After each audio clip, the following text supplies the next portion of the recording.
नमस्कार। नमस्कार। नमस्कार। एक बार फिर कोरोना, और एक बार फिर इसलिए क्योंकि जो हालत और जो आंकड़े आपके सामने आ रहे हैं, उससे हम सबका परेशान होना वाजिब है। और अभी ताज़ा चरण में 1 लाख प्रतिदिन का जो 1 लाख तक नए जो मामले पहुँच गए हैं, वो अपने आप में बहुत चेतावनी देने वाले हैं। और ये आखिर नया वेरिएंट, जो नया म्यूटेंट वेरिएंट आया है, वो इतना घातक कैसे हो रहा है? और उसके अलावा दूसरी तरफ पिछले 1 डेढ़ महीने में हमको जो खबरें सुनने को मिली, जो और चीज़ें हमारे सामने आई, वो एक अलग तरीके की थी। कोरोना वैक्सीन आ गई, बहुत अच्छे से शुरुआत हुई, लेकिन ढीला-ढाला लोगों का मन रहा। शुरुआत में तो मतलब ये कहना पड़ेगा कि कुछ फ्रंट स्टाफ ने भी उसमें थोड़ा उसको लगा कि अच्छा है, बुरा है कि नहीं है। लेकिन बाद में धीरे-धीरे स्थितियाँ सामान्य हुई और ख़ास तौर पे प्रधानमंत्री के वैक्सीन लेने के साथ उसमें रफ्तार तेज़ हुई और आज 8 लाख लोगों ने उसपे 8 करोड़ लोग जो हैं, उसपे लाभान्वित हो चुके हैं। लेकिन अभी भी कोरोना वैक्सीन को लेकर के जितने आशंकाएँ हैं, जितनी बातें की जा रही हैं, व्हाट्सएप यूनिवर्सिटी का ज्ञान इधर का उधर चल रहा है, उससे कुछ आशंकाएँ हुई हैं और कुछ हमारी लापरवाही की वजह से इस आशंकाओं को बल मिला है। तो इन सब मुद्दों पर हमारे साथ बातचीत करने के लिए डॉक्टर जुगल किशोर हैं, सफदरजंग के प्रमुख हैं अस्पताल के, और इस पूरे मामले पर बहुत कड़ी नज़र रखते रहे हैं। आपने इसके वैक्सीन को लेके के बहुत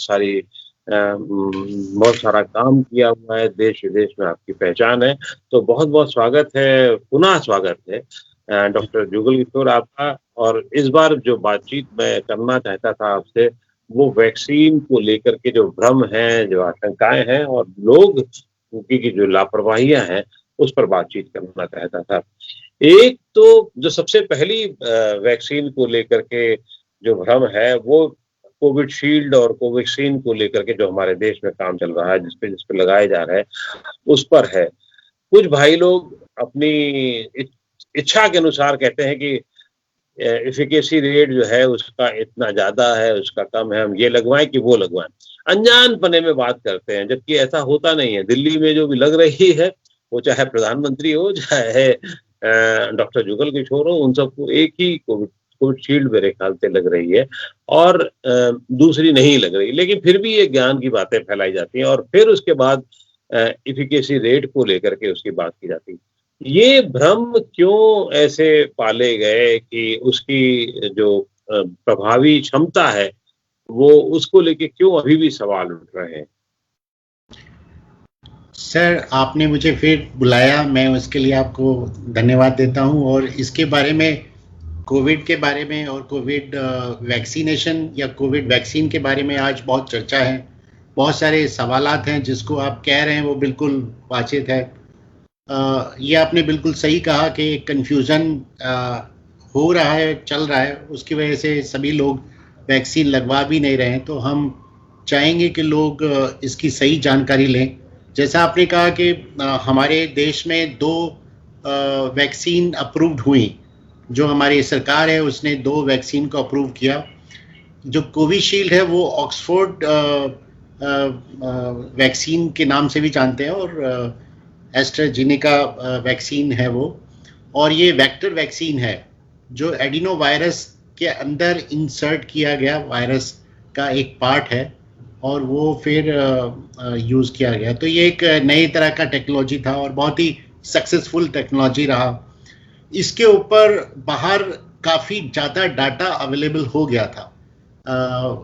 जो रिसर्च जो एक हमारे ट्रायल होते हैं, ट्रायल 1, 2, 3 और फेज़ 1, फेज़ 2, फेज़ 3 ट्रायल्स होते हैं। तो उसके ऊपर डाटा काफ़ी अच्छा था और उसके लिए अच्छे से मिल गया था हमारे को परमिशन। उसके बाद में कोवैक्सीन ने मांगा तो उनके पास में पब्लिश डाटा नहीं था। तो लेकिन फिर भी इमरजेंसी यूज़ के लिए गवर्नमेंट ने उनको दोनों को दिया। तो गवर्नमेंट ने ये कहा कि जो गवर्नमेंट हमारे सेंट्रल गवर्नमेंट के इंस्टीट्यूशन है, हम उनमें कोवैक्सीन रखेंगे क्योंकि इसका अभी पूरा डाटा अवेलेबल नहीं है। तो हम इसको एक्सपेरिमेंट के तौर पे रखेंगे और कोविशील्ड पूरे देश में हम लागू करेंगे। कुछ इस तरह से ये डिसीजन लिया। तो किसी को ये ना शक हो कि भाई हमको आपने ऐसी वैक्सीन दे दी जो अभी एक्सपेरिमेंट पूरा नहीं हुआ। लेकिन जितना भी डाटा अवेलेबल था वो बहुत ही सक्षम था ये प्रूव करने के लिए कि दोनों डाटा दोनों वैक्सीन अच्छी हैं और ज़्यादा फर्क नहीं है उनके अंदर। तो जो हमारे प्रधानमंत्री जी को लगा या फिर हमारे स्वास्थ्य मंत्री को लगा या फिर हमारे डायरेक्टर एम्स या हमारे हॉस्पिटल के सभी लोगों को, डायरेक्टर जनरल हेल्थ सर्विसेज या मुझे भी लगा, वो कोवैक्सीन लगा। और पूरे दिल्ली के अंदर और दूसरे जो दिल्ली की सरकार है या और दूसरी सरकारों में ये कोविशील्ड लगा। तो ये कहना चाहिए कि अब इतना लग गया, उसके बाद में इतना डाटा अवेलेबल हो गया, तो इसके बारे में फिर ये आया कि आप इसका डाटा दीजिए कि भाई क्या पोजीशन है। तो अभी डाटा वो जो गवर्नमेंट ने मंगवा लिया है और उससे ये बिल्कुल प्रूव हो चुका है कि जो हमारी कोवैक्सीन है वो भी सक्षम है और वो उसको कह सकते हैं कि फेज 3 ट्रायल उसका भी कंप्लीट हो गया है और उसको भी हर जगह लगा सकते हैं। लेकिन प्रॉब्लम इसमें यही है कि इतना बड़ा देश है, इतनी ज़्यादा संख्या में हमारे को वैक्सीन चाहिए। जो हमारा कोविशील्ड है उसका प्रोडक्शन हमारे देश में बहुत अच्छा है, बहुत ज़्यादा है एज कंपेयर टू हमारा कोवैक्सीन। तो सारा कोवैक्सीन के ऊपर निर्भर करना स्टार्टिंग से बड़ा मुश्किल था, इसलिए कोविशील्ड को लेके आए और उन्होंने बहुत हद तक काफ़ी हमारी जो ज़रूरत थी उसको पूरा किया। अब प्रॉब्लम ये आती है कि लोगों को इसमें कंफ्यूजन रहा कि ऐसा क्यों हुआ कि 2 वैक्सीन क्यों शुरू की। अब जो हमारे प्राइवेट प्लेयर्स हैं या कहना चाहिए हॉस्पिटल है या डॉक्टर्स भी हैं, वो ये कहते हैं कि आप 2 नहीं बल्कि और भी जो वैक्सीन पूरे वर्ल्ड में चल रही हैं उनको भी अप्रूवल देकर आप उसे चलाइए। पर मेरा ऐसा मानना है कि अगर हम जितनी ज़्यादा वैक्सीन तरह तरह की वैक्सीन देश में लागू करेंगे तो बहुत सारे डॉक्टर्स का मानना है कि होना चाहिए, लेकिन मेरे को ऐसा लगता है कि हमें बहुत सारी वैक्सीन को देश में नहीं लाना चाहिए। उससे थोड़ा सा कंफ्यूजन ये होता है कि हम एक ही वैक्सीन जब एक डोज लगाते हैं तो हम दूसरी डोज भी उसी की लगनी चाहिए। अब प्रॉब्लम यह है कि अगर प्राइवेट में वो वैक्सीन चल रही है और एक डोज लग गई, दूसरी डोज उसे ना मिले या वो भटक रहा है इधर उधर या दुकानों पे अवेलेबल ना हो, तो एक हमारे लिए प्रॉब्लम क्रिएट हो जाएगी।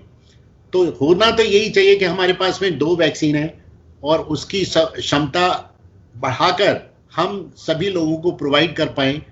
इसमें यही है कि हम एक वैक्सीन जो यूज करते हैं फिर हम दूसरा डोज दूसरी वैक्सीन का नहीं लगा सकते। इस वजह से हमारे को कम से कम नंबर ऑफ वैक्सीन रखना चाहिए। आपने एक बहुत बेसिक मूल बात बताई है कि कोवैक्सीन जो है वो इंस्टीट्यूशंस के लिए है, इंस्टीट्यूशंस में है और दूसरी प्राइवेट में जो है वो कोविशील्ड है और वो पूरे देश में लग रही है। तो इसका मतलब ये है कि हमारे पास एज सच कोई ऑप्शन नहीं है हम बदलें। और ये बहुत अच्छी बात है कि इससे कंफ्यूजन नहीं होगा कि आप यहाँ ये लगाएं। जैसे किसी एक हॉस्पिटल में जब आपने वैक्सीन लगाई है तो उसी हॉस्पिटल में दूसरी डोज भी आप लेने जाएंगे तो आपको एक ही मिलेगी और एक ही वैक्सीन होगी, तो उसमें कोई घालमेल होने की संभावना नहीं है।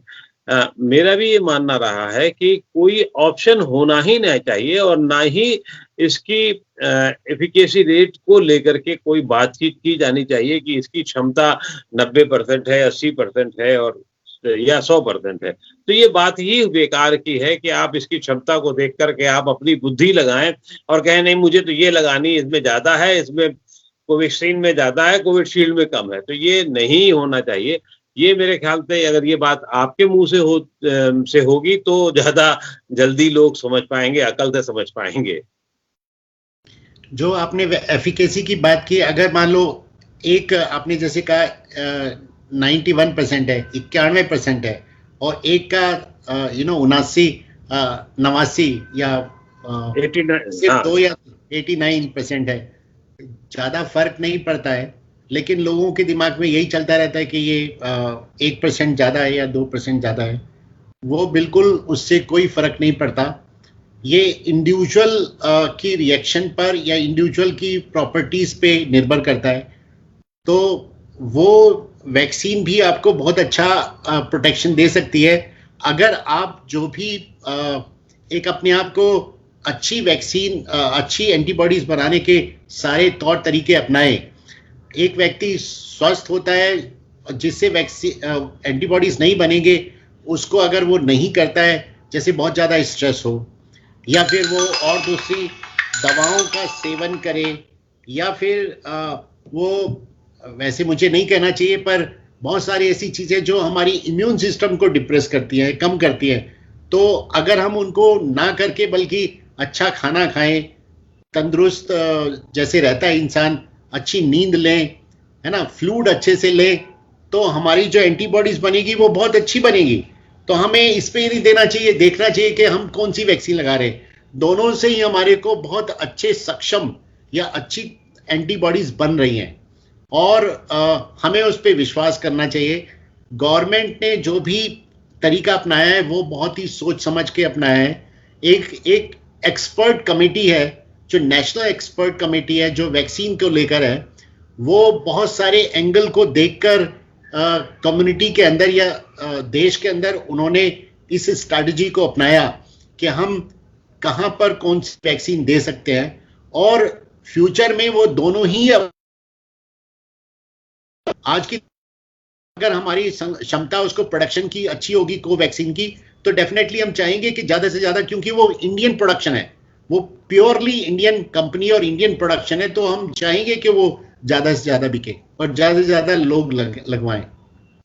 ये तो अच्छी बात है और बहुत बड़ी बात है कि यही वैक्सीन विदेशों में भी जा रही है। एक तरफ जहां 8 करोड़ लोगों को देश में हुआ है, 6.5 करोड़ से ज्यादा वैक्सीन हम सप्लाई भी देश के बाहर कर चुके हैं, और देश के मान में, सम्मान में बहुत उपलब्धि हुई है। वर्ल्ड बैंक ने और WHO ने भी इसको सराहा है आपके इस बात को लेकर। मैं फिर मूल बात पर आता हूँ, वो ये है कि वैक्सीन का काम जो होता है वो मेरी जानकारी के अनुसार एक एंटीबॉडीज बनाना होता है, और जिसकी वजह से आपकी प्रभावी क्षमता बढ़ जाती है। वो तो एंटीबॉडीज बनाने के लिए हमें बनाए रखने के लिए हमें क्या सतर्कता बरतनी चाहिए, नंबर 1 ये बहुत महत्वपूर्ण है। और उसमें इनटेक क्या क्या होने चाहिए, उसको थोड़ा सा अगर आप डिटेल बताएंगे तो उससे फायदा ये होगा कि जो भाई लोग लापरवाही कर रहे हैं वो नहीं करेंगे। मैं इस पर एक्चुअली इस पे ज्यादा रोशनी डालना ये चाहूंगा कि आज की तारीख में वैक्सीन चाहे किसी भी कंडीशन में आप लगवाएं, चाहे आपको हार्ट की प्रॉब्लम है या फिर आपको किडनी की प्रॉब्लम है, या फिर आप कोई ऐसी दवाएं खा रहे हैं जो जैसे ब्लड थिनर्स हैं, या जो पहले मना की गई थी, वो सारी चीज़ों को अंडरस्टैंड करके हमने देखा कि आज के वक्त में कोविड को रोकना ज़्यादा जरूरी है as compare to any other thing. किसी दूसरी चीज़ को हम बाद में रख सकते हैं, लेकिन चाहे वो कोई भी कंडीशन है, हम चाहेंगे कि वो वैक्सीन ले ले। और वैक्सीन हर व्यक्ति ले सकता है, वो हर व्यक्ति के अंदर एंटीबॉडीज बनाएगी, एक्सेप्ट जो बहुत ही एडवर्स कंडीशन होती है या आपको एनाफाइलेक्टिक रिएक्शन हो सकता है, वो एक अलग इश्यूज है। लेकिन जो मूल रूप से आप ये कहना चाह रहे हैं कि कुछ ऐसे, जैसे मैंने कहा कि आप अपने आप को तंदुरुस्त रखेंगे तो एंटीबॉडीज आपको ज़्यादा बनेंगी या ज़्यादा आप अच्छे रहेंगे। कहने का मतलब ये कि आप कोई ऐसी हरकत ना करें वैक्सीन लगवाने के तुरंत बाद जिससे कि आप बीमार पड़ सके। कहने का मतलब मेरा अगेन वही है कि आप सोए ना, स्ट्रेस में ज़्यादा रहें, इधर उधर दौड़ें फिरें और इन्फेक्शन को और लगाएं, है ना, बड़ी बड़ी पार्टियों में जाएं कि मुझे वैक्सीन लग गई है तो मुझे कोई परवाह नहीं, तो वो खतरनाक हो सकती है। तो यही आप अगर ना करें तो अच्छा है। एक ये पहले स्टार्टिंग में था कि जैसे लोग शराब लेते हैं या जिनको लत है शराब की, तो उनको ये कहा गया कि भाई आप कुछ दिन ना लें तो आपको अच्छा रहेगा। तो मैं उसका खंडन ये करना चाहता हूँ, बहुत सारे लोग वैक्सीन इसलिए नहीं लगवा रहे कि मुझे आपने मना कर दिया, है ना। तो हम ये कहते हैं कि नहीं, आप एक्चुअली लगवा लें, आपको अगर 50-60% भी एंटीबॉडीज बनेगी वो भी आपके लिए अच्छी है, तो आप लेते रहिए, कोई प्रॉब्लम नहीं है, लेकिन आप वैक्सीन जरूर लगवा लीजिए। लेकिन कहने की बात यह है कि जो व्यक्ति ये अपनी इम्यून सिस्टम को डिस्टर्ब करता है बिकॉज ऑफ फूड और एनी ड्रग में अल्कोहल भी आती है, स्मोकिंग भी आती है, और स्लीप, यू नो, ये बहुत इंपॉर्टेंट है। इन चीज़ों से डिस्टर्ब करता है तो इम्यून सिस्टम हमारा खराब होता है। तो हमें इसको बहुत अच्छा रखेंगे तो हमारा इंपॉर्टेंट, मैं उसको एक प्रिस्क्रिप्शन की तरह नहीं कहूँगा, मैं एक आपको सलाह की तरह कहूँगा, है ना। गवर्नमेंट की तरफ से ऐसी कोई गाइडलाइन नहीं है, लेकिन मैं सिर्फ सलाह करूँगा, और इसको अगर करता है इंसान तो अच्छा ही रहेगा। नहीं, ये बहुत महत्वपूर्ण सलाह है आपकी। खास तौर से अभी ये देखा गया, इधर व्हाट्सएप यूनिवर्सिटी के ज्ञान भी बड़े भयंकर होते हैं, आपने देखा होगा। मैंने एक अभी व्हाट्सएप देखा, और कई लोगों ने फैमिली में और इधर-उधर भी फॉरवर्ड किया, जिसमें ये था कि पहला डोज़ लेने के बाद आपको 15-20 दिन तक आपकी क्षमता कम हो जाएगी, इम्यूनिटी की क्षमता कम हो जाएगी, ये कह रहे हैं। और क्योंकि एंटीबॉडी डेवलप होने में टाइम लगता है, तो आपका जो आपकी क्षमता है, आपकी जो जिससे लड़ने की क्षमता है, वो कम हो जाएगी। तो ये बात कितनी सही है? दूसरा, उसी ज्ञान में ये भी लिखा हुआ था कि दूसरी खेप लेने के बाद भी ऐसा ही होगा। तो इसलिए आप बहुत सतर्क रहें, बिल्कुल बंधे रहें, जबकि आपकी थ्योरी रही है कि नहीं, आप सतर्कता रहें और आप अपना काम करते रहें, कोई बहुत ज़्यादा परेशान होने की बात नहीं। आपसे मैं इस बात की मुतमईन रहा हूँ, और पहले भी बातचीत के दौरान, कि आप बहुत ज़्यादा आप अपने आप को रोकते नहीं हैं, कहते नहीं हैं कि आप ये करिए, ये नहीं करिए। ये बात कितनी सच है कि एंटीबॉडी और जो आपकी प्रतिरोधक क्षमता है, एंटीबॉडी बनना और प्रतिरोधक क्षमता दोनों उल्टी चीजें हैं। एंटीबॉडीज बनेगी तो आपकी प्रतिरोधक क्षमता बढ़ेगी या बन जाएगी। एंटीबॉडीज बनने के लिए हमारे शरीर को टाइम चाहिए होता है। आपने इंजेक्शन लगाया, इमीडिएटली उसका इफेक्ट नहीं होता, तो उसके लिए हमारा जो सिस्टम है, इम्यून सिस्टम है, वो एक्टिवेट होता है, उसमें सेल प्रिपेयर होते हैं, प्रोटीन को लाया जाता है, उसी हिसाब से बनाया जाता है। तो शरीर टाइम लेता है, वो टाइम 1 हफ्ते से 15 दिन, उससे ज़्यादा हो सकता है, डिपेंड करता है शरीर के अपनी संरचना और उसके ऊपर। तो जब वो ड्यूरेशन होता है, उस ड्यूरेशन में अगर हम बहुत ज़्यादा अपने आप को इन्फेक्ट कर लें, या कहना चाहिए दौड़ रहे हैं, इधर उधर मिल रहे हैं, जुल रहे हैं, और हमारे अंदर बहुत सारे वायरसेस आ गए कोविड के, तो उससे फाइट नहीं कर पाएगा, और उसको हो सकता है कि इन्फेक्शन हो। और ये आपने केस भी देखे होंगे कि जिनको वैक्सीन लग गया तो उनको इन्फेक्शन हो गया, तो वो इसी वजह से हुआ कि उसको एंटीबॉडीज बनने में टाइम लगता है, और उससे पहले आपने इतना सारा इन्फेक्शन अपना ले लिया तो इन्फेक्शन उसको हो सकता है। तो वही है कि इसके अंदर जो इनिशियल पीरियड होता है, उसके अंदर आपकी क्षमता कम नहीं होती, आप उस क्षमता को क्रिएट कर रहे हैं, शरीर हमारा क्रिएट कर रहा है, और दूसरी एंटीबॉडीज हमारे अंदर जो है वो रहेंगी, और दूसरे इन्फेक्शन अगर होंगे तो हो जाएंगे, लेकिन जो वैक्सीन लगा है उसके लिए एंटीबॉडीज बनना शुरू होते हैं। और एंटीबॉडीज नहीं, बल्कि इसमें लॉन्ग टर्म्स में हमें पता चलेगा कि जैसा हमें इन्फेक्शन में पता चला कि नॉट ओनली एंटीबॉडीज बट और दूसरे सेलुलर इम्यूनिटी भी एक्टिवेट होती है, नहीं होती है, उस पर भी रिसर्च चल रही है। क्योंकि एक बार इन्फेक्शन होने के बाद में एंटीबॉडीज हमारे शरीर से खत्म हो जाते हैं, तब भी व्यक्ति इम्यून रहता है, तब भी उसको इन्फेक्शन नहीं होता, तो हमारे अंदर सेलुलर इम्यूनिटी एक्टिवेट हो जाती है। तो हम भी एक्सपेक्ट कर रहे हैं कि वैक्सीन के बाद में शायद फ्यूचर में हमारे अंदर सेलुलर इम्यूनिटी भी एक्टिवेट हो जाए, और हम लॉन्ग टर्म्स के लिए उससे बचे रहें। आप, लेकिन एक ये बात तो आपने बहुत साफ कर दी कि प्रतिरोधक क्षमता कम नहीं होती है, एंटीबॉडी बनेंगी तो बढ़ेगी, बाद में धीरे धीरे बढ़ेगी, लेकिन ऐसा नहीं है कि आपने वैक्सीन लगवाया तो आपकी प्रतिरोधक क्षमता कम हो जाए, जितनी पहले थी कम से कम उतनी तो रहेगी, धीरे धीरे वो बढ़ेगी। इसलिए कम होने की जो बात है वो फालतू की है और बेकार की बात है जी।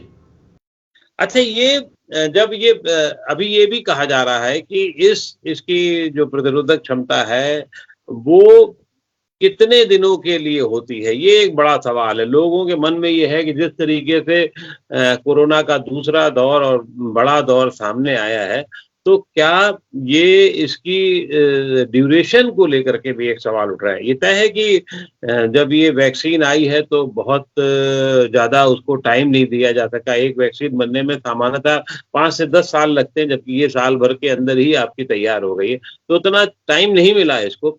लेकिन अभी भी अब साइंस इतने दिनों बाद 3 महीने हो रहे हैं लगभग वैक्सीन को आए हुए, इतने दिनों बाद ये साइंस तो समझ ही गया होगा कि ये वैक्सीन का असर कितने दिन रहना है। हमारे देश में 3 महीने हुए, लेकिन और दूसरे देशों में ये काफ़ी पहले से शुरू हुआ और उनकी काफ़ी बड़ी पॉपुलेशन उनको वैक्सीन लग चुका है। और एक ऐसा ग्रुप है जिनको हमने ट्रायल के अंदर रखा, जो पहले सितंबर, अक्टूबर, नवंबर, दिसंबर इसमें उनको वैक्सीन लग रहे थे, वो ट्रायल के अंदर थे। तो देखने में आया कि जिनको ट्रायल में रखा और जिनको वैक्सीन 2 बार लगा, 2 डोज लगे, वो अभी तक उनको दोबारा हुआ नहीं है। तो कहने का मतलब ये कि अभी हमारे 6 महीने से ज़्यादा हो गए, उनको दोबारा इन्फेक्शन नहीं हुआ।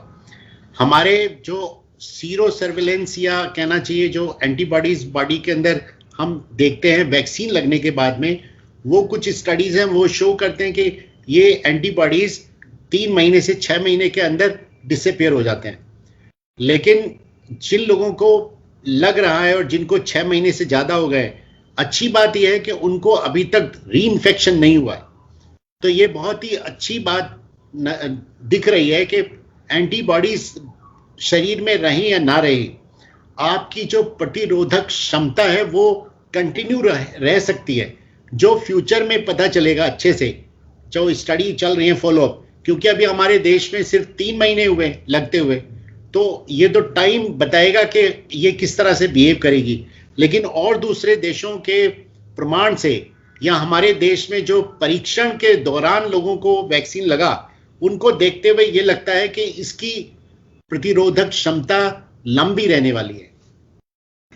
ये जो जैसे आपने अभी एक शब्द का इस्तेमाल किया, मैं उसके पहले एक और चीज जानना चाहता था कि जो 8 करोड़ लोगों को लग गई है और अभी तक मुझे ऐसे कोई बहुत बड़े सबूत या बहुत बड़ी चीजें मीडिया में भी नहीं आई हैं कि बहुत सारे लोगों को री इन्फेक्ट हो गए या बहुत सारे लोग जो हैं उसके दुष्परिणाम उनके आए। तो ये बहुत बड़ी सफलता है मेरे ख्याल से मेडिकल साइंस के लिए कि जब 8 करोड़ लोगों में, शायद 8 लाख लोगों में मतलब भी उसका, या 8 लाख या 80,000 में भी शायद 0.001% में भी उसके दुष्परिणाम देखने को नहीं मिले हैं। तो क्या ये बहुत बड़ी सफलता मानी जाएगी मेडिकल साइंस की? ये मेडिकल साइंस का एक कहना चाहिए हिस्टोरिक डेवलपमेंट है टेक्नोलॉजी को लेकर, मेडिकल टेक्नोलॉजी को लेकर। इतना बड़ा अचीवमेंट अभी तक हिस्टोरिकली नहीं मिला है कि जो इतने शॉर्ट ड्यूरेशन के अंदर और इतने कम समय में इतनी ज़्यादा संख्या में वैक्सीन लगना और उसको सफल होना। ये जैसे अगर हम और दूसरे देशों को देखें जहाँ पर अच्छे से वैक्सीन का कवरेज हुआ है, जैसे मान लें कि आप हमारा इजराइल है या फिर आपके और दूसरे यूरोपियन कंट्री, वहाँ पर स्विट्जरलैंड वगैरह में भी, हाँ, वो बहुत कम हो गए, केस बहुत ही कम हो गए। और अगर हम अमेरिका को भी देखें तो बहुत कम हो गए। तो देश के अंदर जो ये अपसर्ज आया उसके रीज़न कुछ और हैं। ये वैक्सीन जितना तेजी से लोगों में लगेगा, ये जो हमारा अपसर्ज है ये कम हो जाएगा और काफ़ी हद तक हम कंट्रोल कर पाएंगे। अभी तो कहना चाहिए 8 करोड़, तो ये मुश्किल से 5% भी पॉपुलेशन कवर नहीं होती। तो पहले जो इन्फेक्शन हुआ था वो 50-60% हुआ, और 5% वैक्सीन आपने उन्हीं लोगों में लगाए, ज्यादातर जिनको, आधे लोग तो वो होंगे जिनको ऑलरेडी इन्फेक्शन हो गया होगा। तो कुल मिला के जो नए ऐसे लोग हैं जिनमें ना पहले इन्फेक्शन हुआ, वो मुश्किल से 2 या 3% है। तो अभी बहुत लंबी बहुत ज्यादा हमारा ग्रुप है जिसमें वैक्सीन लगने की जरूरत है। और जो लोग नहीं बाहर निकल के आ रहे हैं कि भाई लगवा लें, उनको कितना प्रमाण चाहिए कि ये वैक्सीन सेफ है और ये सक्षम है और आपके अंदर प्रतिरोधक क्षमता इससे बनेगी, उसको और कितना प्रमाण चाहिए। तो व्यक्ति मतलब कि सच्चाई को देखते हुए भी अगर एक्सेप्ट ना करे, तो वो कहीं ना कहीं अंदर से उसके अंदर कुछ बैठा हुआ, डर बैठा हुआ है, या कहना चाहिए उसको निकालने का तरीका हमारे जो उनके जो बड़े बूढ़े हैं या हमारे जो जिनकी बात लोग मानते हैं, उनको पहल लेने की जरूरत है, जैसे कि डॉक्टर्स या फिर हमारे हेल्थ वर्कर्स। तो मैं ये चाहूंगा कि हमारे हेल्थ वर्कर्स एंड डॉक्टर्स ये सबसे पहले 100% वैक्सीनेशन ले ले, तो उससे बहुत फर्क पड़ेगा। क्योंकि जब वो हमारी सिस्टर या हमारा वैक्सीनेटर वैक्सीन लगाता है और वो पूछता है कि आपने वैक्सीन लगवाया, तो अगर वो ये कह दे कि नहीं मैंने अभी नहीं लगवाया, तो उस पर बहुत असर पड़ता है। तो मैं ये चाहूंगा कि सबसे पहले हमारे जितने भी हेल्थ वर्कर्स हैं वो लगवाएं। ये उनका एक बहुत बड़ा कंट्रीब्यूशन होगा इस पूरी मूवमेंट के अंदर। तो मेरा ये रिक्वेस्ट है आपके थ्रू कि हमारे जितने भी हेल्थ वर्कर, फ्रंटलाइन वर्कर्स हैं, वो आगे आकर अपना वैक्सीन लगवाएं।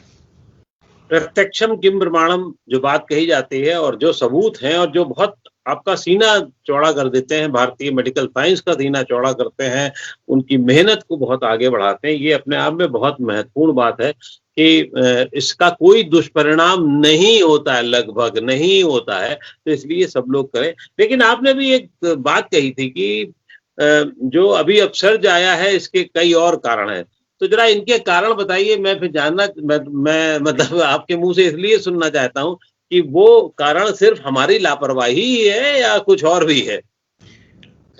ये जब भी कभी नया वेव आता है, तो सबसे बड़ा पहला कारण जो होता है वो ह्यूमन बिहेवियर ही है मेनली। लेकिन इसमें जो इन्फेक्शन होने के जो कंपोनेंट हैं या जो जो जिनकी वजह से इन्फेक्शन होता है, उसमें वायरस होता है, उसमें हमारा इन्वायरमेंट होता है और उसमें हमारा ह्यूमन बीइंग होता है, और तीनों बहुत बड़े रोल अदा करते हैं। तो इसमें जो वायरस है उसमें वेरिएशन हुआ है, जिसके प्रमाण अब हमारे पास में हैं। हमारे पास में यूके वेरिएंट, ब्राजील वेरिएंट और हमारा साउथ अफ्रीकन वेरिएंट भी सर्कुलेट हो रहा है। और वो वायरसेस ऐसे हैं जो इन्फेक्टिव हैं, ज़्यादा इन्फेक्शन फैलाते हैं, और वो अपनी जो हमारी इम्यून सिस्टम है उसको भी स्केप करने की कोशिश करता है। ये हर वायरस या बैक्टीरिया या हर जीव का एक कैरेक्टरिस्टिक होती है कि वो अपने पृथ्वी पर अपनी जीवन को बचाए रखने के लिए या अपने सर्वाइवल को बचाए रखने के लिए अपने अंदर चेंज लाता है, अपने इन्वायरमेंट के हिसाब से बदलता है। तो वो कोशिश करेगा कि जहां पर वो लगता है, जिस सेल के अंदर वो अटैच होता है, उसको वो मॉडिफाई करे और वो अच्छे से फिट हो जाए या अच्छे से इन्फेक्शन क्रिएट करे, तो वो इन्फेक्शन रेट बढ़ा।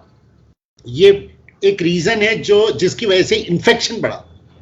दूसरा रीजन ये है कि जब वो इन्फेक्शन बढ़ रहा है तो एक व्यक्ति से दूसरे व्यक्ति को ही लगेगा, और कोई तरीका तो नहीं है।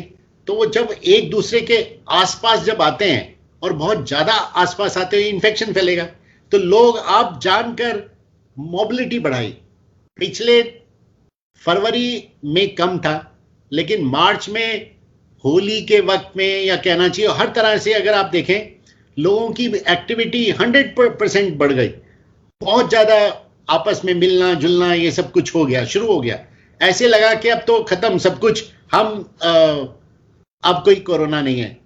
तो ये जो मोबिलिटी हुआ और वायरस चारों तरफ फैला हुआ है, तो इन्फेक्शन बढ़ा और इन्फेक्शन से अपसर्ज आया। तो हमारे जो 30-40% बचे हुए थे लोग, या कहना चाहिए रूरल एरिया में कुछ ज्यादा, उन लोगों के अंदर ये इन्फेक्शन है। और 30-40% का मतलब है कि करोड़ों में, कहने का मतलब 50 से 60 करोड़ लोग हैं जो अभी बचे हुए हैं, जिनको इन्फेक्शन अभी होना है। तो उसमें से अगर कुछ लाखों में होंगे तो कोई बड़ी बात नहीं है, ये और बढ़ सकता है। लेकिन अच्छी बात है कि इन्फेक्शन ही है, माइल्ड नेचर है।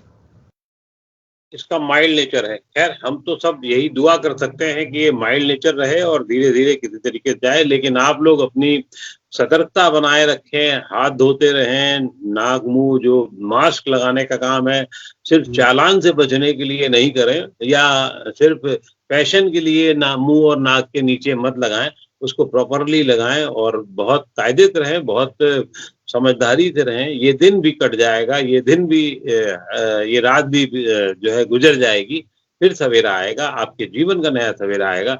बहुत बहुत शुभकामनाओं के साथ डॉक्टर साहब आपका बहुत आभार, शुक्रिया नवोदय टाइम्स पंजाब केसरी से बातचीत करने का। Thank you very much.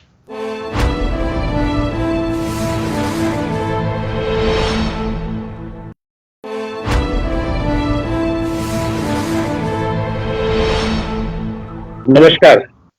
नमस्कार। एक बार फिर कोरोना, और एक बार फिर इसलिए क्योंकि जो हालत और जो आंकड़े आपके सामने आ रहे हैं उससे हम सबका परेशान होना वाजिब है।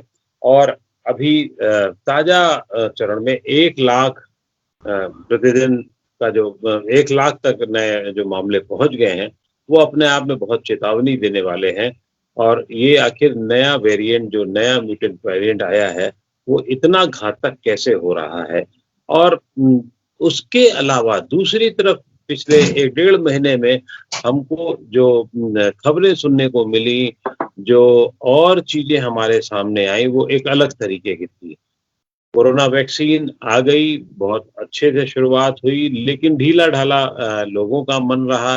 शुरुआत में तो मतलब ये कहना पड़ेगा कि कुछ फ्रंट स्टाफ ने भी उसमें थोड़ा उसको लगा कि अच्छा है, बुरा है कि नहीं है, लेकिन बाद में धीरे धीरे स्थितियां सामान्य हुई और खास तौर से प्रधानमंत्री के वैक्सीन लेने के साथ उसमें रफ्तार तेज हुई और आज 8 लाख लोगों ने उस पे 8 करोड़ लोग जो है उस पर लाभान्वित हो चुके हैं। लेकिन अभी भी कोरोना वैक्सीन को लेकर के जितने आशंकाएं हैं, जितनी बातें की जा रही हैं, व्हाट्सएप यूनिवर्सिटी का ज्ञान इधर का उधर चल रहा है, उससे कुछ आशंकाएं हुई हैं और कुछ हमारी लापरवाही की वजह से इस आशंकाओं को बल मिला है। तो इन सब मुद्दों पर हमारे साथ बातचीत करने के लिए डॉक्टर जुगल किशोर हैं, सफदरजंग के प्रमुख हैं अस्पताल के, और इस पूरे मामले पर बहुत कड़ी नजर रखते रहे हैं।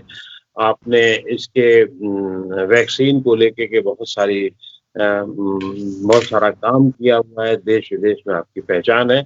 तो बहुत बहुत स्वागत है, पुनः स्वागत है डॉक्टर जुगल किशोर आपका। और इस बार जो बातचीत मैं करना चाहता था आपसे, वो वैक्सीन को लेकर के जो भ्रम हैं, जो आशंकाएं हैं और लोग की जो लापरवाहियां हैं, उस पर बातचीत करना चाहता था।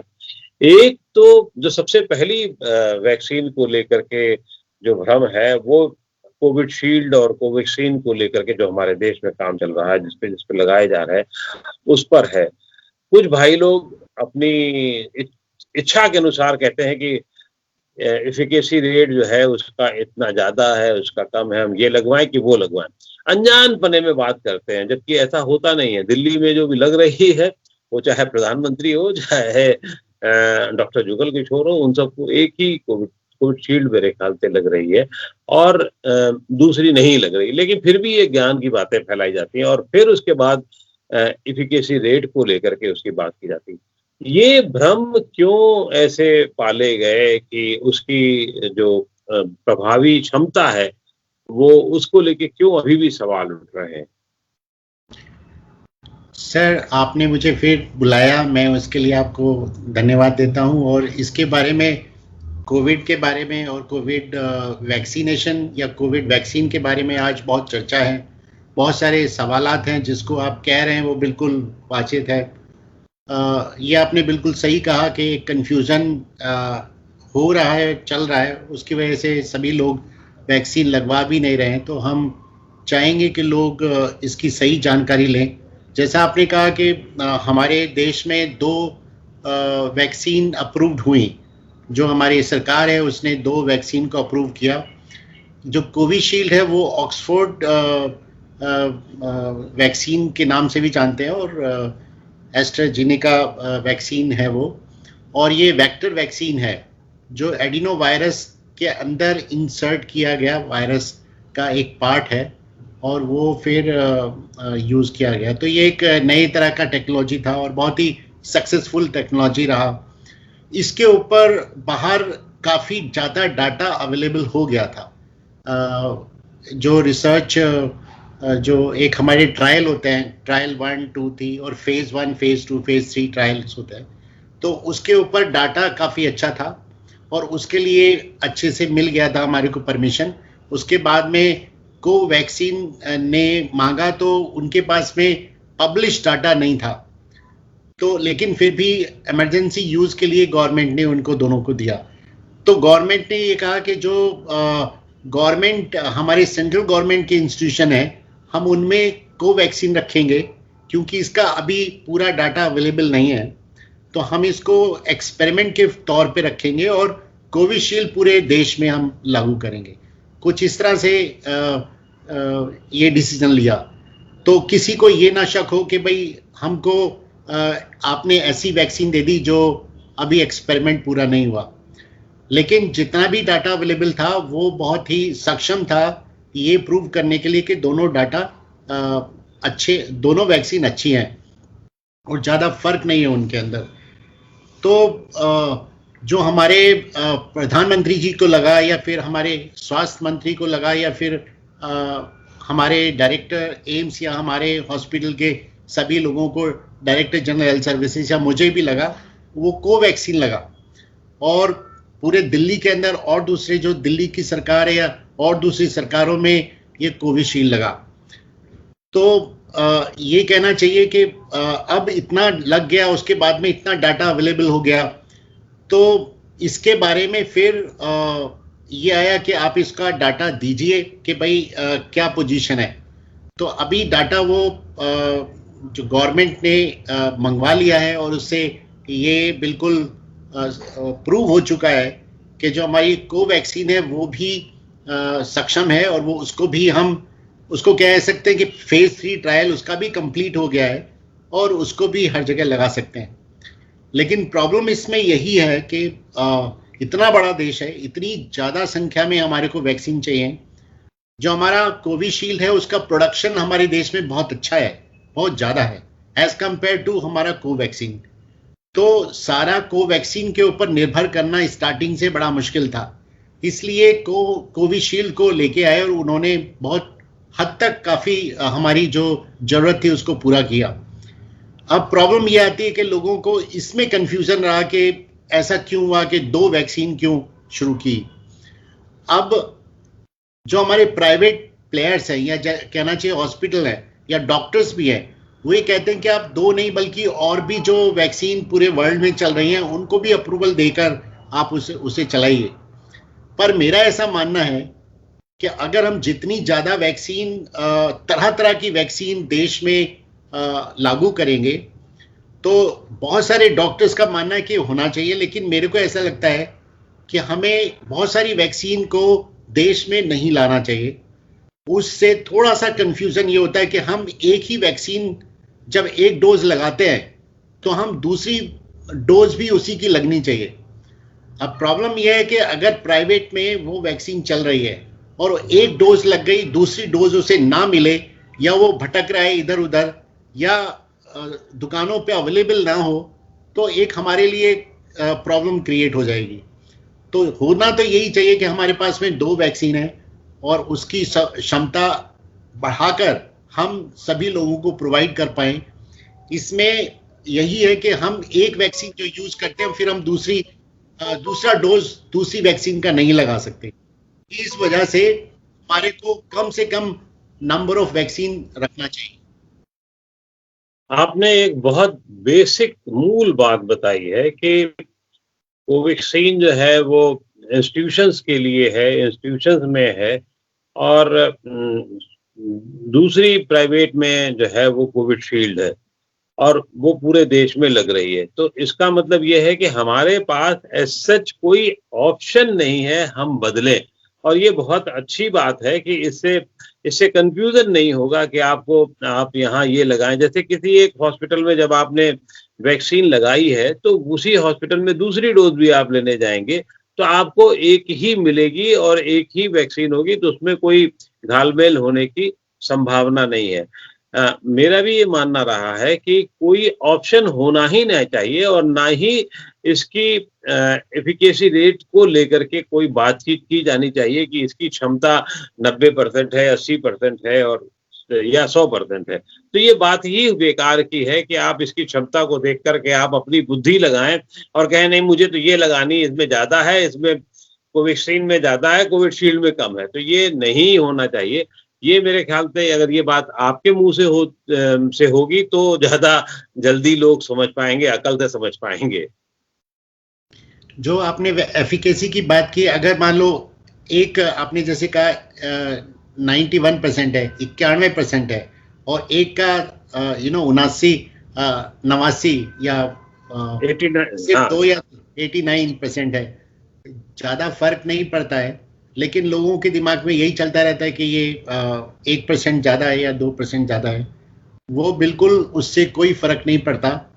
ये इंडिविजुअल की रिएक्शन पर या इंडिविजुअल की प्रॉपर्टीज पे निर्भर करता है। तो वो वैक्सीन भी आपको बहुत अच्छा प्रोटेक्शन दे सकती है अगर आप जो भी एक अपने आप को अच्छी वैक्सीन अच्छी एंटीबॉडीज बनाने के सारे तौर तरीके अपनाए। एक व्यक्ति स्वस्थ होता है जिससे वैक्सीन एंटीबॉडीज नहीं बनेंगे, उसको अगर वो नहीं करता है, जैसे बहुत ज़्यादा स्ट्रेस हो या फिर वो और दूसरी दवाओं का सेवन करे या फिर वो वैसे मुझे नहीं कहना चाहिए पर बहुत सारी ऐसी चीज़ें जो हमारी इम्यून सिस्टम को डिप्रेस करती हैं, कम करती हैं, तो अगर हम उनको ना करके बल्कि अच्छा खाना खाएं, तंदुरुस्त जैसे रहता है इंसान, अच्छी नींद लें, है ना, फ्लूइड अच्छे से लें, तो हमारी जो एंटीबॉडीज बनेगी वो बहुत अच्छी बनेगी।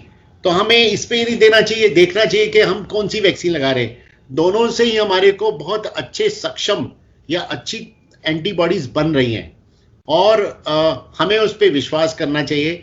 गवर्नमेंट ने जो भी तरीका अपनाया है वो बहुत ही सोच समझ के अपनाया है।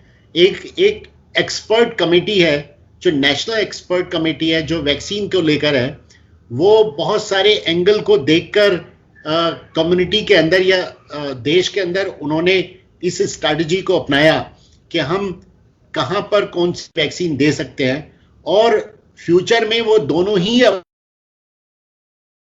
आज की अगर हमारी क्षमता उसको प्रोडक्शन की अच्छी होगी कोवैक्सीन की, तो डेफिनेटली हम चाहेंगे कि ज्यादा से ज्यादा, क्योंकि वो इंडियन प्रोडक्शन है, वो प्योरली इंडियन कंपनी और इंडियन प्रोडक्शन है, तो हम चाहेंगे कि वो ज्यादा से ज्यादा बिके और ज्यादा से ज्यादा लोग लगवाएं।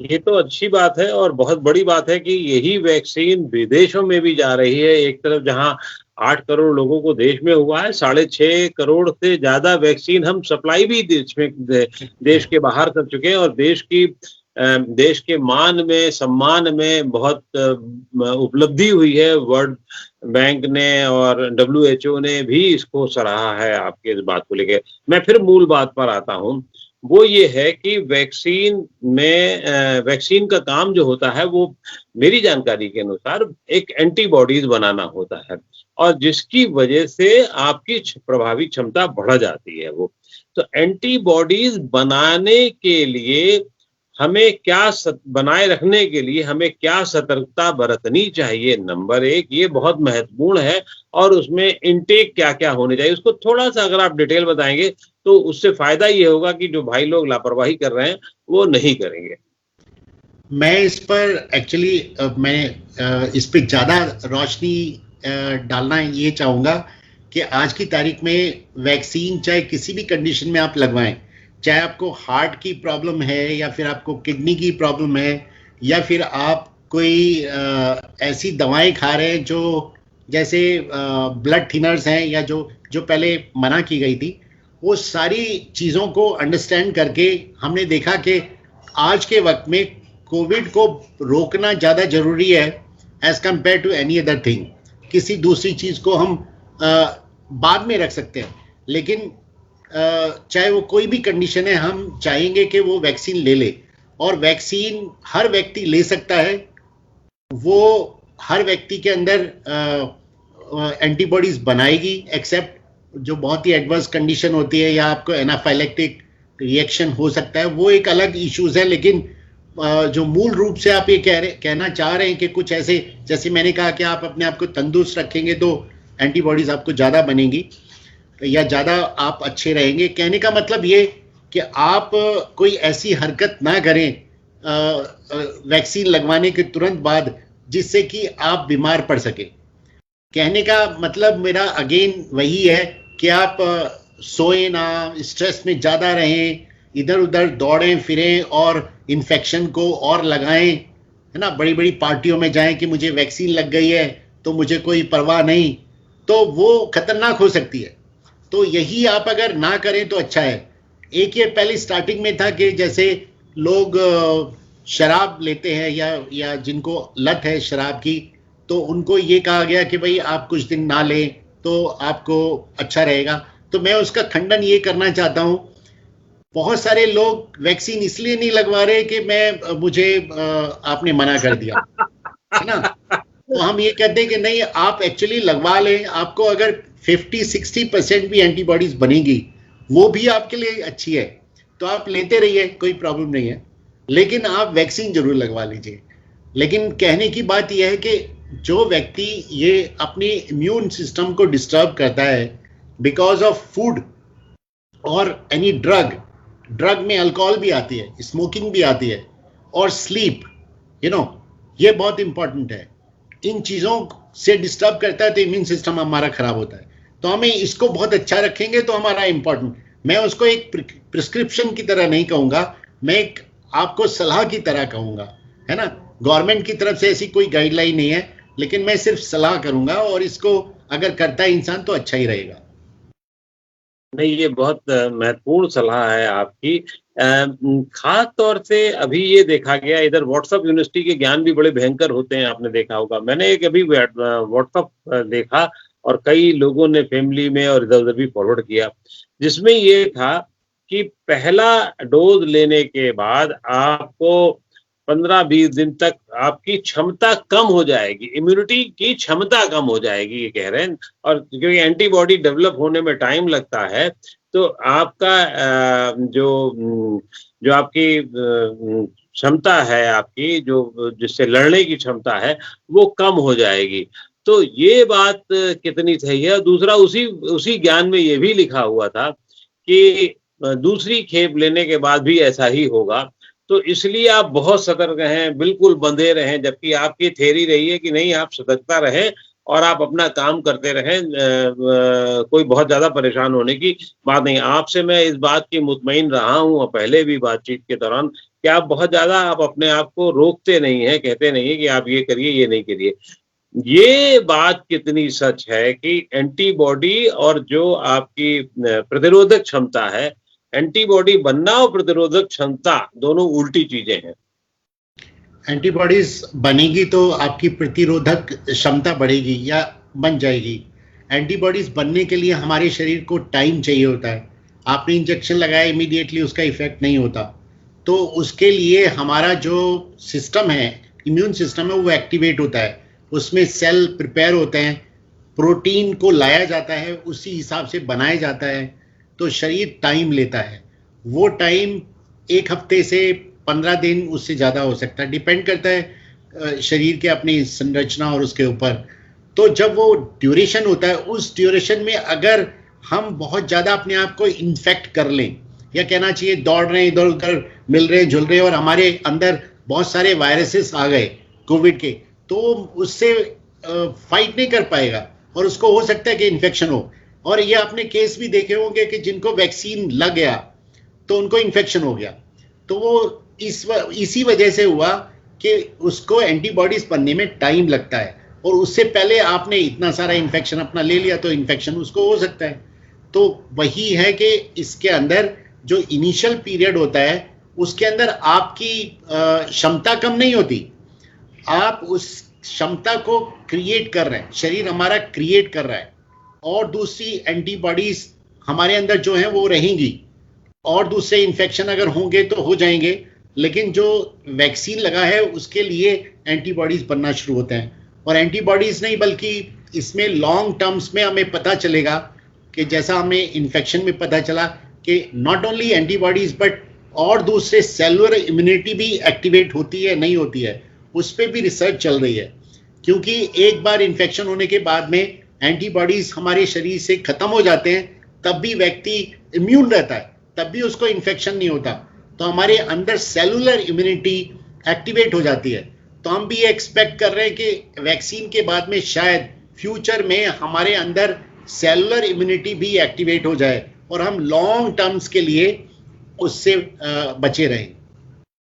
आप लेकिन एक ये बात तो आपने बहुत साफ कर दी कि प्रतिरोधक क्षमता कम नहीं होती है, एंटीबॉडी बनेंगी तो बढ़ेगी, बाद में धीरे धीरे बढ़ेगी, लेकिन ऐसा नहीं है कि आपने वैक्सीन लगवाया तो आपकी प्रतिरोधक क्षमता कम हो जाए, जितनी पहले थी कम से कम उतनी तो रहेगी, धीरे धीरे वो बढ़ेगी। इसलिए कम होने की जो बात है वो फालतू की है और बेकार की बात है जी। अच्छा, ये जब ये अभी ये भी कहा जा रहा है कि इसकी जो प्रतिरोधक क्षमता है वो कितने दिनों के लिए होती है, ये एक बड़ा सवाल है। लोगों के मन में ये है कि जिस तरीके से कोरोना का दूसरा दौर और बड़ा दौर सामने आया है, तो क्या ये इसकी ड्यूरेशन को लेकर के भी एक सवाल उठ रहा है। ये तय है कि जब ये वैक्सीन आई है तो बहुत ज़्यादा उसको टाइम नहीं दिया जा सका। एक वैक्सीन बनने में सामान्यतः 5 से 10 साल लगते हैं, जबकि ये साल भर के अंदर ही आपकी तैयार हो गई है, तो उतना टाइम नहीं मिला है इसको। लेकिन अभी भी अब साइंस इतने दिनों बाद, 3 महीने हो रहे हैं लगभग वैक्सीन को आए हुए, इतने दिनों बाद ये साइंस तो समझ ही गया होगा कि ये वैक्सीन का असर कितने दिन रहना है। हमारे देश में 3 महीने हुए, लेकिन और दूसरे देशों में ये काफ़ी पहले से शुरू हुआ और उनकी काफ़ी बड़ी पॉपुलेशन उनको वैक्सीन लग चुका है। और एक ऐसा ग्रुप है जिनको हमने ट्रायल के अंदर रखा, जो पहले सितंबर, अक्टूबर, नवंबर, दिसंबर इसमें उनको वैक्सीन लग रहे थे, वो ट्रायल के अंदर थे। तो देखने में आया कि जिनको ट्रायल में रखा और जिनको वैक्सीन 2 बार लगा, 2 डोज लगे, वो अभी तक उनको दोबारा हुआ नहीं है। तो कहने का मतलब ये कि अभी हमारे 6 महीने से ज़्यादा हो गए, उनको दोबारा इन्फेक्शन नहीं हुआ। हमारे जो सीरो सर्विलेंस या कहना चाहिए जो एंटीबॉडीज बॉडी के अंदर हम देखते हैं वैक्सीन लगने के बाद में, वो कुछ स्टडीज़ हैं वो शो करते हैं कि ये एंटीबॉडीज 3 महीने से 6 महीने के अंदर डिसअपियर हो जाते हैं। लेकिन जिन लोगों को लग रहा है और जिनको 6 महीने से ज़्यादा हो गए, अच्छी बात यह है कि उनको अभी तक री इन्फेक्शन नहीं हुआ है।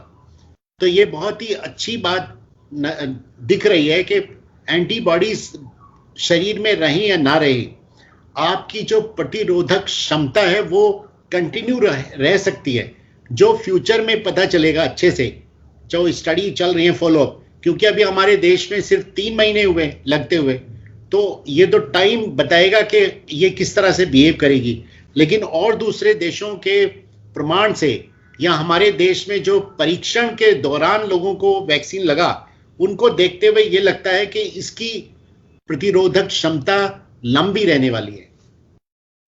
ये जो जैसे आपने अभी एक शब्द का इस्तेमाल किया, मैं उसके पहले एक और चीज जानना चाहता था कि जो 8 करोड़ लोगों को लग गई है और अभी तक मुझे ऐसे कोई बहुत बड़े सबूत या बहुत बड़ी चीजें मीडिया में भी नहीं आई हैं कि बहुत सारे लोगों को री इन्फेक्ट हो गए या बहुत सारे लोग जो हैं उसके दुष्परिणाम उनके आए। तो ये बहुत बड़ी सफलता है मेरे ख्याल से मेडिकल साइंस के लिए कि जब 8 करोड़ लोगों में, शायद 8 लाख लोगों में मतलब भी उसका, या 8 लाख या 80,000 में भी शायद 0.001% में भी उसके दुष्परिणाम देखने को नहीं मिले हैं। तो क्या ये बहुत बड़ी सफलता मानी जाएगी मेडिकल साइंस की? ये मेडिकल साइंस का एक कहना चाहिए हिस्टोरिक डेवलपमेंट है टेक्नोलॉजी को लेकर, मेडिकल टेक्नोलॉजी को लेकर।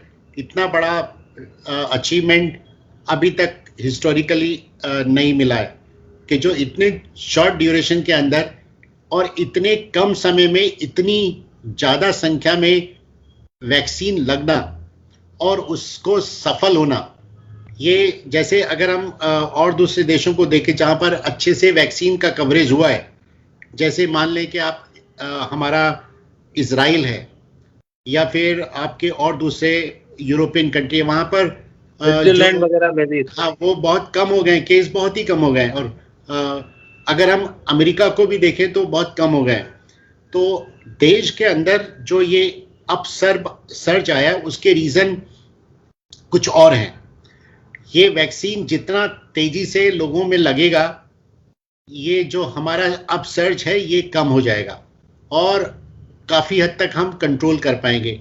अभी तो कहना चाहिए 8 करोड़, तो ये मुश्किल से 5% भी पॉपुलेशन कवर नहीं होती। तो पहले जो इन्फेक्शन हुआ था वो 50-60% हुआ और 5% वैक्सीन आपने उन्हीं लोगों में लगाई ज़्यादातर जिनको, आधे लोग तो वो होंगे जिनको ऑलरेडी इन्फेक्शन हो गया होगा। तो कुल मिला के जो नए ऐसे लोग हैं जिनमें ना पहले इन्फेक्शन हुआ, वो मुश्किल से 2 या 3% है। तो अभी बहुत लंबी बहुत ज़्यादा हमारा ग्रुप है जिसमें वैक्सीन लगने की ज़रूरत है। और जो लोग नहीं बाहर निकल के आ रहे हैं कि भाई लगवा लें, उनको कितना प्रमाण चाहिए कि ये वैक्सीन सेफ है और ये सक्षम है और आपके अंदर प्रतिरोधक क्षमता इससे बनेगी, उसको और कितना प्रमाण चाहिए। तो व्यक्ति मतलब कि सच्चाई को देखते हुए भी अगर एक्सेप्ट ना करे तो वो कहीं ना कहीं अंदर से उसके अंदर कुछ बैठा हुआ, डर बैठा हुआ, या कहना चाहिए उसको निकालने का तरीका हमारे जो उनके जो बड़े बूढ़े हैं या हमारे जो जिनकी बात लोग मानते हैं उनको पहल लेने की जरूरत है, जैसे कि डॉक्टर्स या फिर हमारे हेल्थ वर्कर्स। तो मैं ये चाहूँगा कि हमारे हेल्थ वर्कर्स एंड डॉक्टर्स ये सबसे पहले 100% वैक्सीनेशन ले ले, तो उससे बहुत फर्क पड़ेगा। क्योंकि जब वो हमारी सिस्टर या हमारा वैक्सीनेटर वैक्सीन लगाता है और वो पूछता है कि आपने वैक्सीन लगवाया, तो अगर वो ये कह दे कि नहीं मैंने अभी नहीं लगवाया, तो उस पर बहुत असर पड़ता है। तो मैं ये चाहूँगा कि सबसे पहले हमारे जितने भी हेल्थ वर्कर्स हैं वो लगवाएं। ये उनका एक बहुत बड़ा कंट्रीब्यूशन होगा इस पूरी मूवमेंट के अंदर। तो मेरा ये रिक्वेस्ट है आपके थ्रू कि हमारे जितने भी health worker, front line workers हैं, वो आगे आकर अपना वैक्सीन लगवाएं। प्रत्यक्षम किम प्रमाणम जो बात कही जाती है और जो सबूत हैं और जो बहुत आपका सीना चौड़ा कर देते हैं, भारतीय मेडिकल साइंस का सीना चौड़ा करते हैं, उनकी मेहनत को बहुत आगे बढ़ाते हैं, ये अपने आप में बहुत महत्वपूर्ण बात है कि इसका कोई दुष्परिणाम नहीं होता है, लगभग नहीं होता है। तो इसलिए सब लोग करें। लेकिन आपने भी एक बात कही थी कि जो अभी अपसर्ज आया है इसके कई और कारण हैं, तो जरा इनके कारण बताइए। मैं फिर जानना मैं मतलब आपके मुंह से इसलिए सुनना चाहता हूं कि वो कारण सिर्फ हमारी लापरवाही ही है या कुछ और भी है। ये जब भी कभी नया वेव आता है तो सबसे बड़ा पहला कारण जो होता है वो ह्यूमन बिहेवियर ही है मेनली। लेकिन इसमें जो इन्फेक्शन होने के जो कंपोनेंट हैं या जो जिनकी वजह से इन्फेक्शन होता है, उसमें वायरस होता है, उसमें हमारा इन्वायरमेंट होता है और उसमें हमारा ह्यूमन बीइंग होता है, और तीनों बहुत बड़े रोल अदा करते हैं। तो इसमें जो वायरस है उसमें वेरिएशन हुआ है, जिसके प्रमाण अब हमारे पास में हैं। हमारे पास में यूके वेरिएंट, ब्राज़ील वेरिएंट और हमारा साउथ अफ्रीकन वेरिएंट भी सर्कुलेट हो रहा है। और वो वायरसेस ऐसे हैं जो इन्फेक्टिव हैं, ज़्यादा इन्फेक्शन फैलाते हैं, और वो अपनी जो हमारी इम्यून सिस्टम है उसको भी स्केप करने की कोशिश करता है। ये हर वायरस या बैक्टीरिया या हर जीव का एक कैरेक्टरिस्टिक होती है कि वो अपने पृथ्वी पर अपनी जीवन को बचाए रखने के लिए या अपने सर्वाइवल को बचाए रखने के लिए अपने अंदर चेंज लाता है, अपने इन्वायरमेंट के हिसाब से बदलता है। तो वो कोशिश करेगा कि जहाँ पर वो लगता है, जिस सेल के अंदर वो अटैच होता है, उसको वो मॉडिफाई करे और वो अच्छे से फिट हो जाए या अच्छे से इन्फेक्शन क्रिएट करे। तो वो इन्फेक्शन रेट बढ़ा, ये एक रीजन है जो जिसकी वजह से इन्फेक्शन बढ़ा।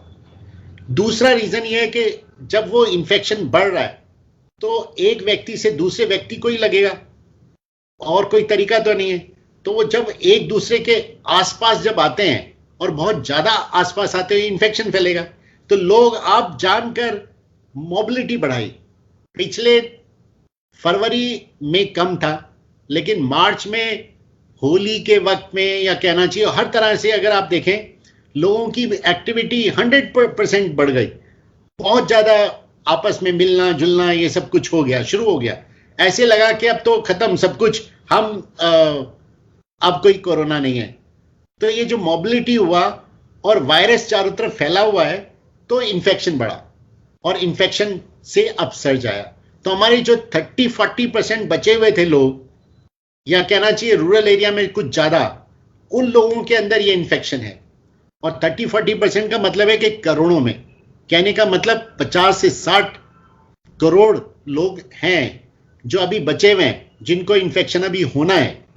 तो उसमें से अगर कुछ लाखों में होंगे तो कोई बड़ी बात नहीं है, ये और बढ़ सकता है। लेकिन अच्छी बात है कि इन्फेक्शन ही है, माइल्ड नेचर है। इसका माइल्ड नेचर है। खैर, हम तो सब यही दुआ कर सकते हैं कि ये माइल्ड नेचर रहे और धीरे धीरे किसी तरीके से जाए। लेकिन आप लोग अपनी सतर्कता बनाए रखें, हाथ धोते रहें, नाक मुंह जो मास्क लगाने का काम है सिर्फ चालान से बचने के लिए नहीं करें, या सिर्फ फैशन के लिए ना मुंह और नाक के नीचे मत लगाएं, उसको प्रॉपरली लगाएं और बहुत कायदे से रहें, बहुत समझदारी से रहें। ये दिन भी कट जाएगा, ये दिन भी ये रात भी जो है गुजर जाएगी, फिर सवेरा आएगा, आपके जीवन का नया सवेरा आएगा। बहुत बहुत शुभकामनाओं के साथ डॉक्टर साहब, आपका बहुत आभार, शुक्रिया नवोदय टाइम्स पंजाब केसरी से बातचीत करने के लिए। Thank you very much.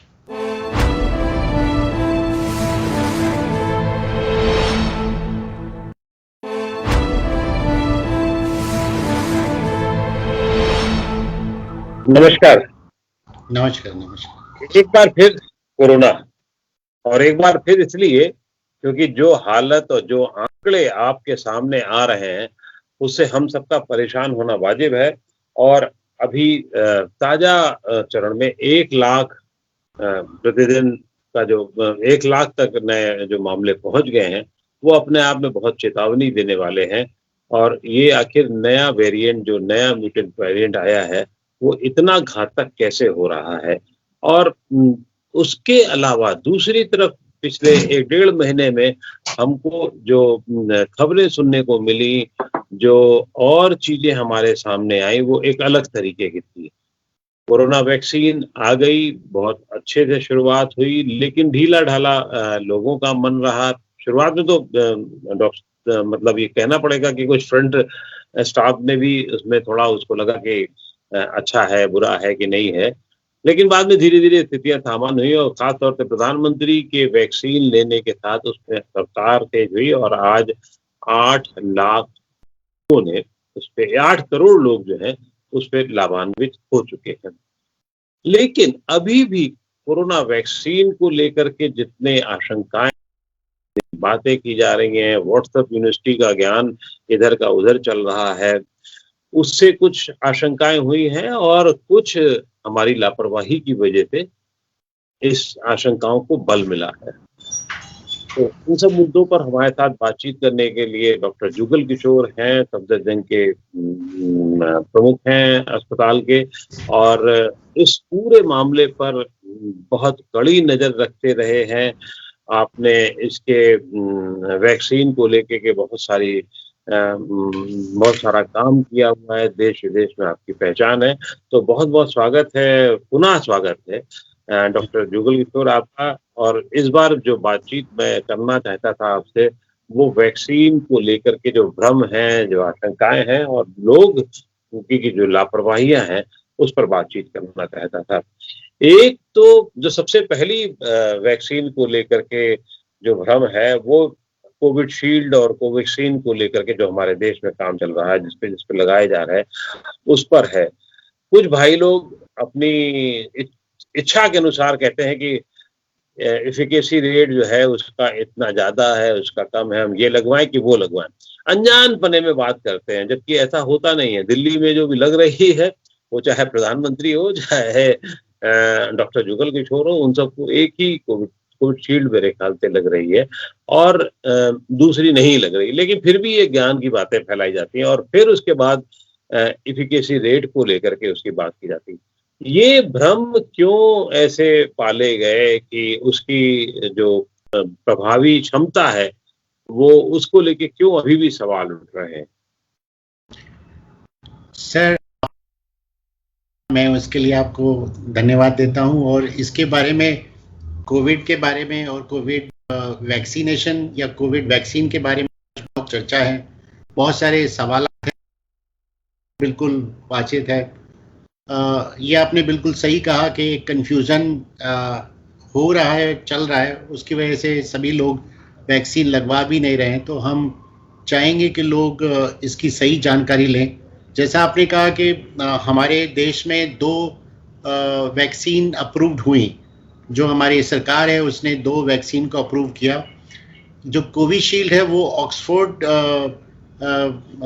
Vaccine के नाम से भी जानते हैं और एस्ट्राजेनेका वैक्सीन है वो, और ये वेक्टर वैक्सीन है जो एडिनो वायरस के अंदर इंसर्ट किया गया वायरस का एक पार्ट है और वो फिर यूज़ किया गया। तो ये एक नई तरह का टेक्नोलॉजी था और बहुत ही सक्सेसफुल टेक्नोलॉजी रहा। इसके ऊपर बाहर काफ़ी ज़्यादा डाटा अवेलेबल हो गया था। जो रिसर्च जो एक हमारे ट्रायल होते हैं, ट्रायल 1, 2, 3 और फेज़ 1, फेज़ 2, फेज़ 3 ट्रायल्स होते हैं, तो उसके ऊपर डाटा का